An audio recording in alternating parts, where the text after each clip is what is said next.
sustainable journey, and we get a lot of questions about how we've set up our worm bins, how we've gotten them to grow so well, and so we wanted to show you all how we've done that. It's a relatively simple process. Everything you need is in front of us here today. We have two 15-gallon totes. We have latchable ones. Doesn't really matter. I like the black ones because the worms like the darkness. Drill and drill bit for air holes. Glue gun will go with the mesh screen so that the worms can't escape.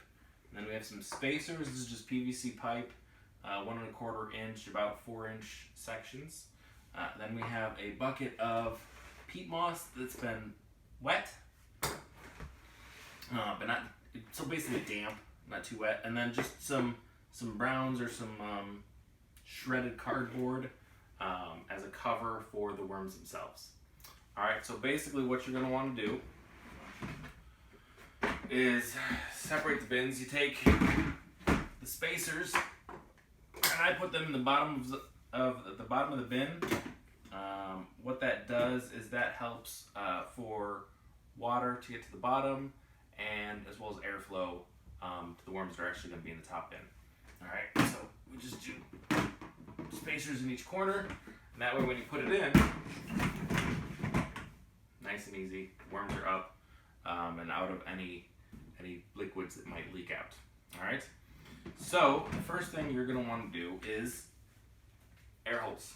Okay, so basically if you're looking at the container, you're going to want to drill holes along the sides, along all 4 sides, as well as into the lid. Unless you're going to stack up multiple bins, that way, you know, for airflow purposes, you're going to need to drill through 2 sets of bins if they're only 4 inches apart. We'll start with that. All right. All right, you're also going to want to drill holes in the bottom of the bin.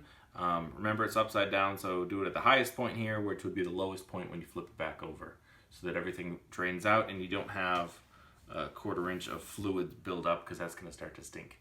So that'll help drain out the fluids and keep the worms happy. Okay, now that we have the air holes in the bins and the lids, what we're going to do is we're going to cut roughly 1-inch strips, maybe 2-inch, of the mesh screen. So it's basically it's the material they use for screens in windows, and we use that, and we use the hot glue gun to glue it over the holes. Simple, cheap, and effective for preventing anything from getting out or bugs getting in and getting to our worms, because we want to keep them safe as well. So we will do that and be right back. Okay, so now we've put the mesh over top of the holes. It's not pretty, but you're not going to enter a worm bin in a contest. So all we care about is that the worms are protected. They can't get out. Nothing can get in. Everybody's happy. All right, so now we are ready to fill the worm bin with the wet peat and the worms. So got my lovely assistant.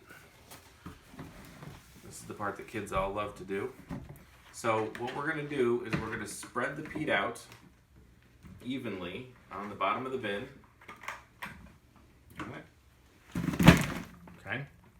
All right, that should be good.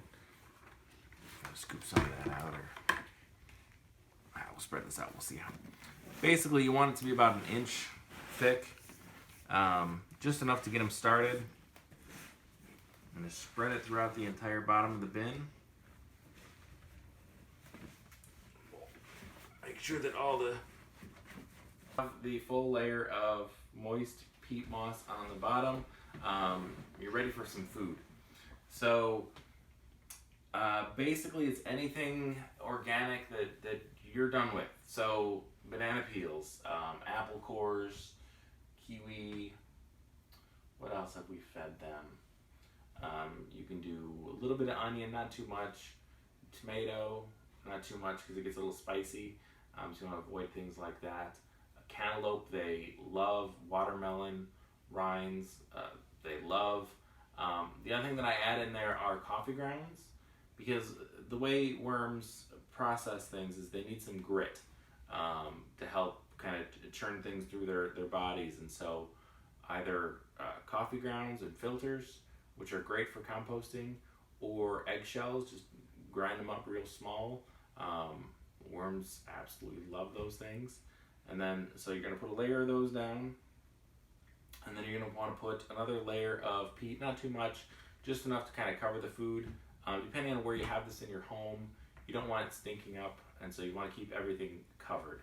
So you want to avoid things like meats and dairy products, unless you bury them really well, because the odor is going to be there, and you don't really want that. And so you keep everything covered.